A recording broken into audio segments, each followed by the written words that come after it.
Well, we're here at the Intelligent Content Conference, and I'm here with Paul Roetzer, and he is part of PR 2020. You're the founder and the Yeah, CEO, but it's much bigger than you now. yeah. And I've enjoyed following you and watching the progression, watching the conversation continue. So, welcome to the podcast and the event. Yeah, thanks for having me. Finally got it hooked up. I've been Yeah, it's been a few events, communicating to but get it going. yeah, definitely.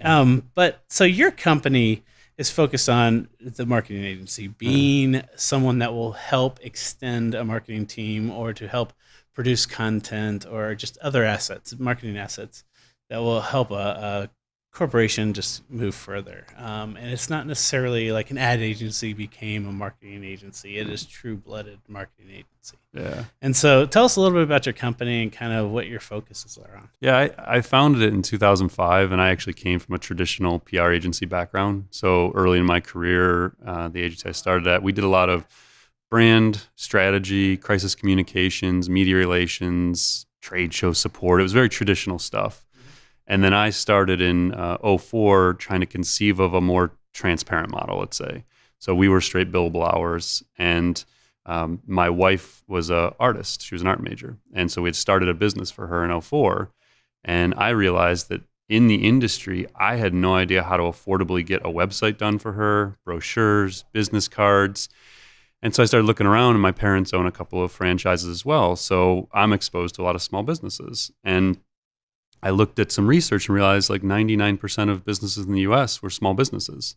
And so I thought, well, that's weird. Like none of them can actually afford services like Yeah. the agency I work at. And how do they know what things cost or where to go?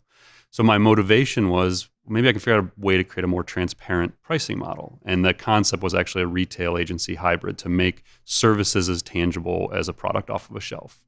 And so that became the origin of the idea behind PR 2020.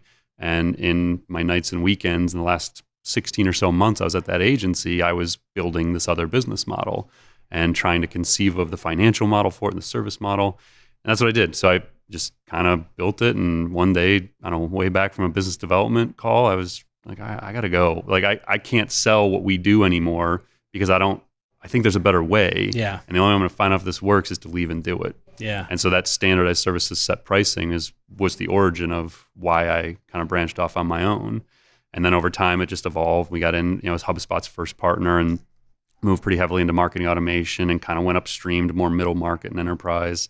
But the concept still stays, and our innovative approach to trying to find a better pricing model is still a big driver for the Yeah, agency. because I think that the ad agencies, especially since they kind of set the framework for the agency model, and then the consulting firms Yeah. that set it, and they came kind of from law firm pricing, that this idea that every moment you touch it, it's billable, and there is no opportunity cost. It's just all billable, and budgets don't work that way anymore. Yeah. You don't get a time and materials. You don't get open ended anything.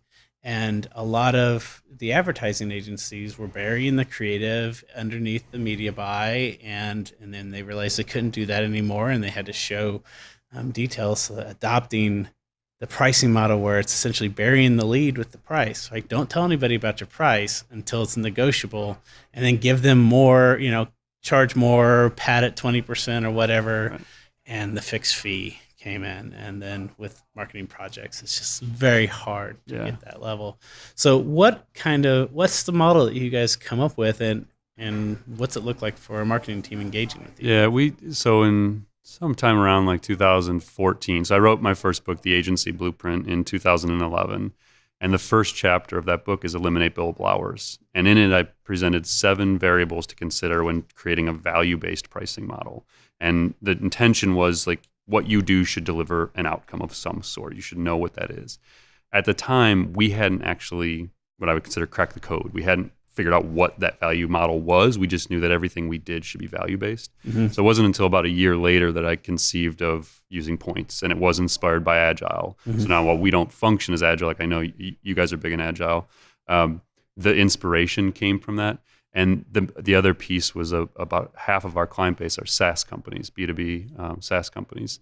And so what I was inspired by was the idea of a value metric. So no matter what software you buy as a marketer, if you think about your project management system or video storage or marketing automation, they all have a metric. So if like the example I gave in the deck when I first did was like, if you sell eggs, your value metric is an egg. Like it's what you're selling. Yeah. So if you're an agency, what are you selling? You're not selling hours. Like that doesn't make any sense. So then it's like, well, I could be selling ad creative. I could be selling press release. Like, no, that's like hundreds of value metrics. So the point became, what if we used points? What if everything we did had a point value, and that point value remained constant based on what the project was? So if it's a press release, or if it's a page of website copy, or if it's optimizing a page of content, or writing a blog post, that there would be a standard guide. So going back to our founding in 2005 of this standard guide, I published it at 105 services with fixed prices. It was that, what if we had that standard guide of the things we commonly do, and there was fixed point values? And so that's what it became. And then it took us about a year and a half of internal testing, and we ran regression analysis for 2 years of data across our entire client base to say, what would they have paid per point if they had been on points all along? And we actually then grandfathered people in at a price per point. So the price per point varies in some cases, but the point value, the 3 points, 5 points, 8 points, and we use Fibonacci. So it's like, exactly. So again, there's a lot borrowed from the agile concept. From Planning Poker and what Mike Cohn put out with the original user point system. Yeah.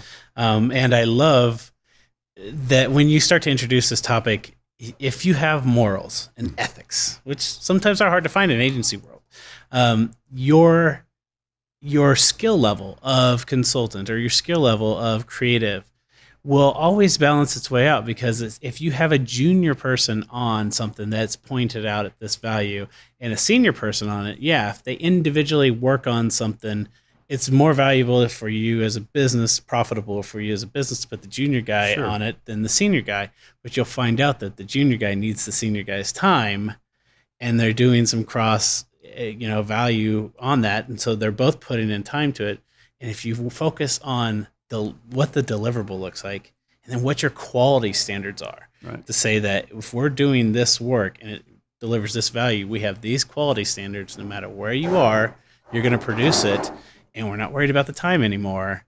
And then you can start delivering and seeing customers be excited about the deliverable, because you're not saying, oh yeah, by the way, we need this extra. Right. And your change orders are more based off of the value that you're delivering, and saying the value changed on this, so now the point structure's changed. And then you get that. I think it's the best part of it is you get to understand the investment side of ROI, where before you usually don't, because those hours are just all over the place, and you really don't know what a piece of content truly costs. Yeah, and we still track timing probably even more so than we did before, because we still have a metric internally of points per hour. Like, how many points did you deliver per hour of work? But our feeling is the client shouldn't pay for the agency inefficiency. So the example you gave of that junior person, like, let's say I'm going to write a blog post, and if I'm trying to schedule out 10 blog posts in a month, how could you possibly tell the client it could be anywhere from $5,000 to $8,000, whatever, depending on how long it takes. And then you put your junior associate on it, and they need a bunch of editing rounds internally, and all of a sudden you're paying for that person to learn the industry or how to write content for the first time. And so I've always believed in economies of scale, and I've always looked outside of the service world to find inspiration in models. So like manufacturing and Six Sigma and like things like that were more what inspired me. And it's like, if you focus on verticals that you're really strong in, and you learn those verticals, and you have processes to drive efficiency internally, and you create economies of scale through that's your job. And the client shouldn't be paying for you to figure out how to run an efficient business. And that, I think the problem with a lot of agencies is, and this is more like the small, mid-sized agencies, they were built by people who are marketers. And they're not business people. And they don't think about those things when they go in from ground floor up. They just think, I'm really good at delivering services, I'll start a business, and I'll deliver those services and get paid a bunch of money. Yeah. And then at some point you start having success and you hire a few people, and it's like, oh, wait a second, I actually have to run a business and deal with all this other crap. Yeah. So if you come at the business from, I'm going to build a scalable, profitable business, and I'm going to apply my knowledge as a marketer to build the core of that business, it's a totally different approach. Absolutely. The first book you should definitely buy is like the E-Myth or something like that, where it talks about franchising your business, looking at your business and the processes laid out.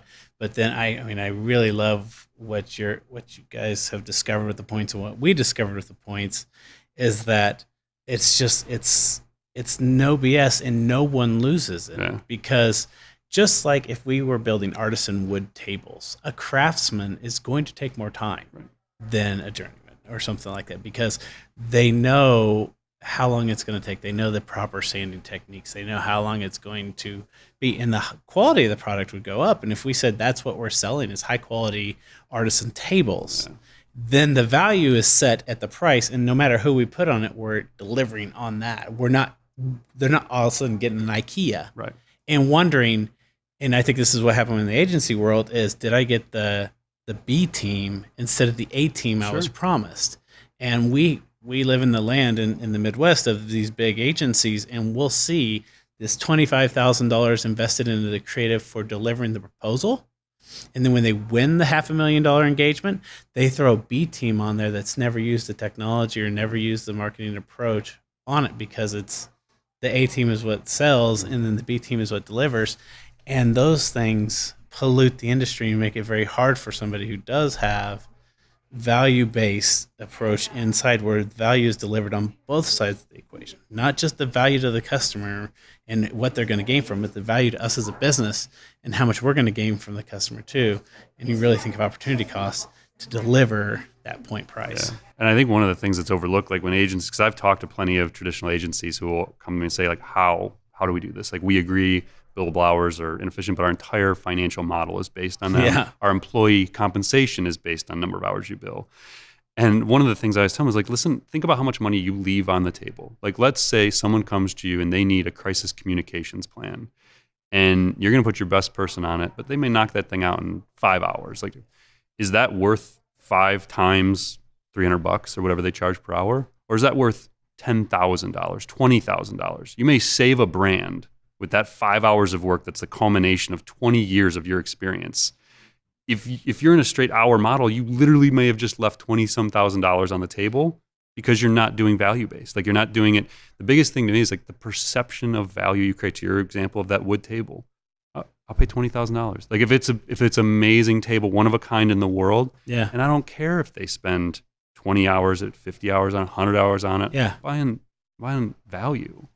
I mean, for anybody who does points, like, it drives me insane to pay hourly rates of anybody, because it's like, man, like, I just. And then on the other side of it, you'll have a client that you'll know you'll do work with the next 20 years if you can get them out of the bind now. Yeah.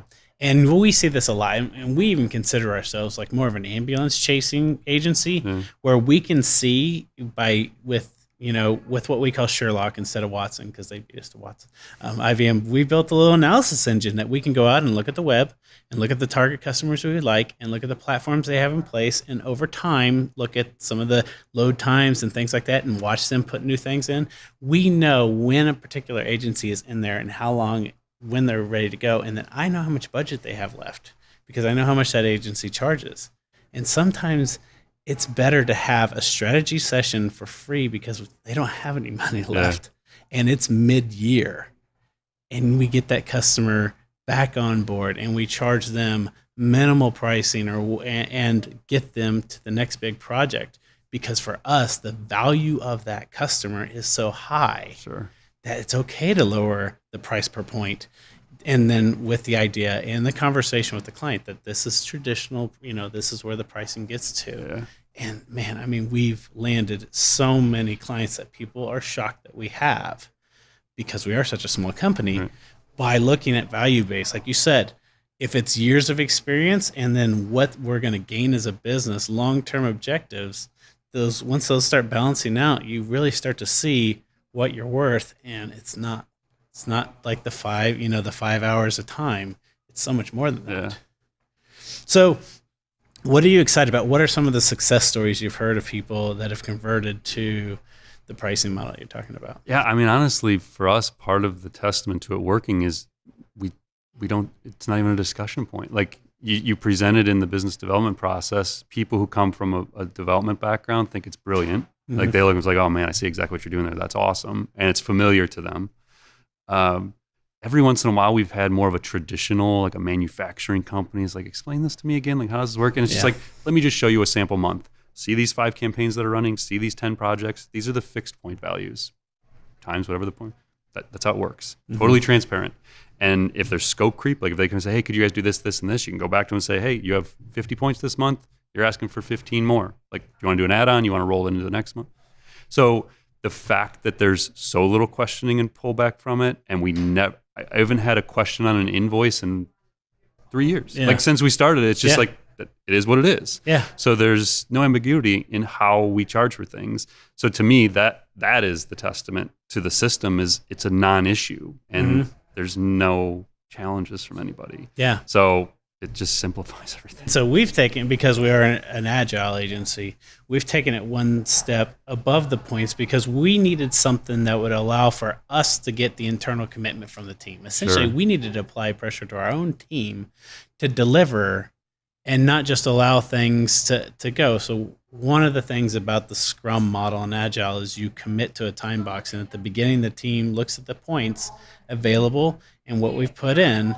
And then we say, we're gonna lock it out for the next week or 2 weeks. And you guys get that time dedicated, undisrupted to finish the work. Do you guys agree? And since we work in that model, we can go back to our customers and say, okay, you're buying these blocks of time that aren't necessarily based off of the month. They're based off of the amount of time that we're putting into this, and it fits this many points. And it could be, different resources at different times, and they buy that block. And the thing is, like, because most of the projects are multi-month, and it really only works when you do like larger projects, larger campaigns, and not necessarily, pieces or content marketing efforts that are sporadic, but larger campaigns.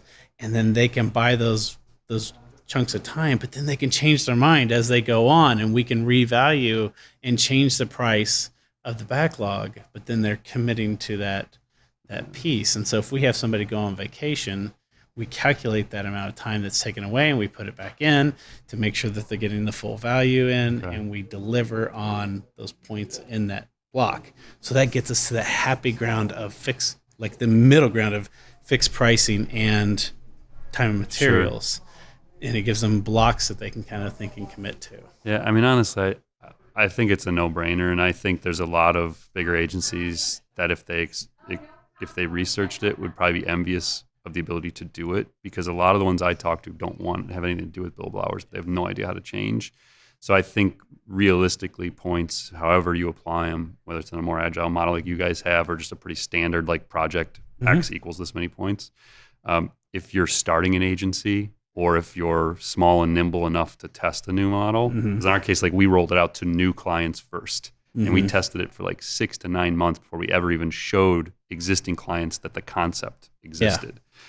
If you're in a model where you can do that, then I don't know how you wouldn't try something. And whether it's points or something else, like just you can't scale the way it was always done. And I think you just have to be willing to look at new approaches to how you handle pricing services. And one of the things just in the point, and I want to hear how you guys calculate it, the efficiency, right? So you'll have an estimate, and what we do is we tell people to imagine themselves locked in a room with no disruptions and the team there, and how many of those days would it take to do the work? And then that's how we figure out, like, have a consistent control. Yeah.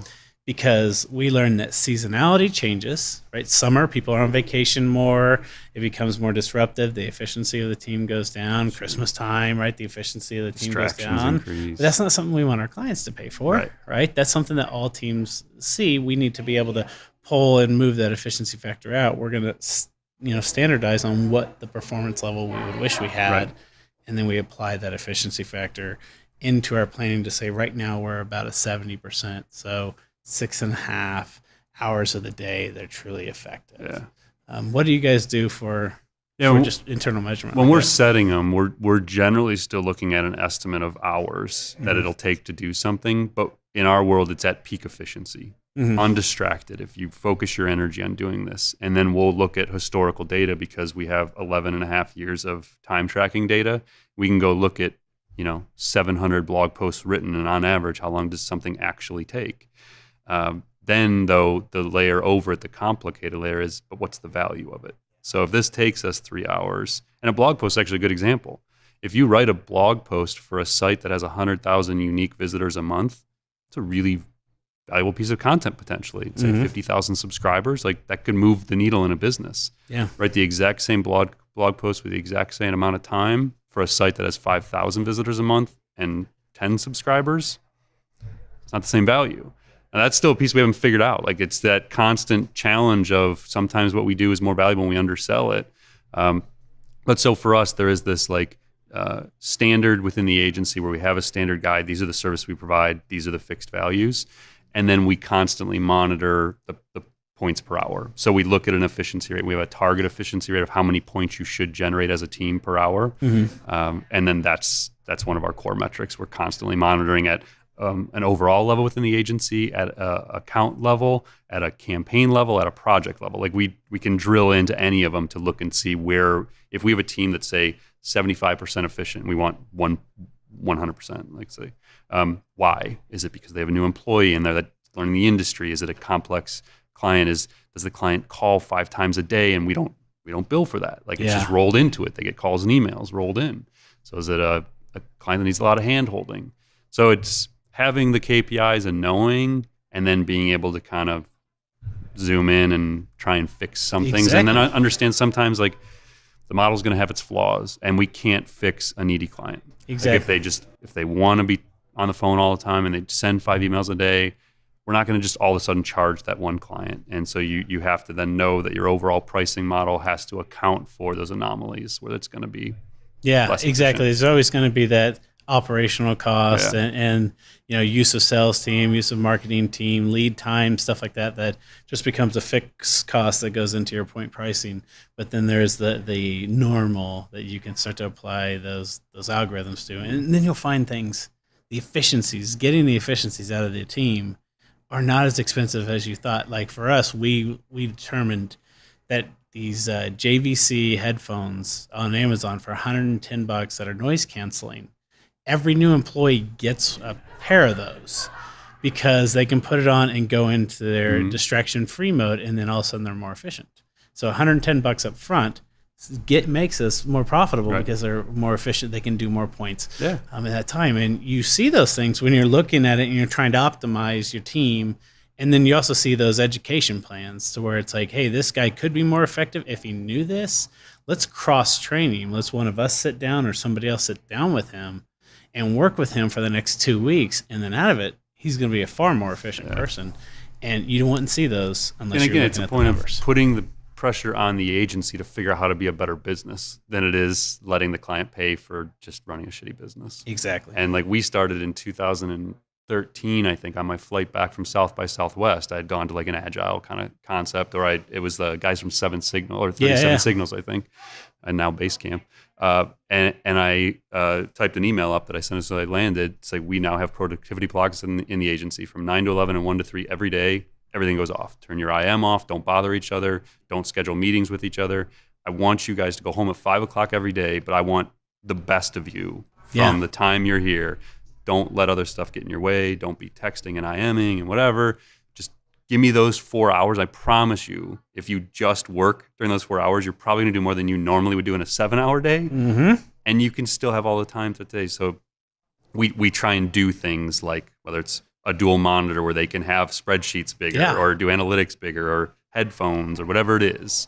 You build the business to try and drive that efficiency. We've even invested in this idea called the busy light. Okay. It's a light that sits on the monitor, and then it's based off of your messenger status. So rather than turning off, like completely turning it off, you just switch messenger status to do not disturb. Cool. And a little red light sits on top of your desk. And so it's not just you having the conversation with the person, it's you having the conversation near the person. Right. And if you see a bunch of red lights, that means let's go over here to the lobby or whatever and have a conversation, because people are focused. Yeah. And then if it's on the phone or different statuses are showing. And so you really learn without asking. And that's the big thing. It's just non-disrupting. That's cool.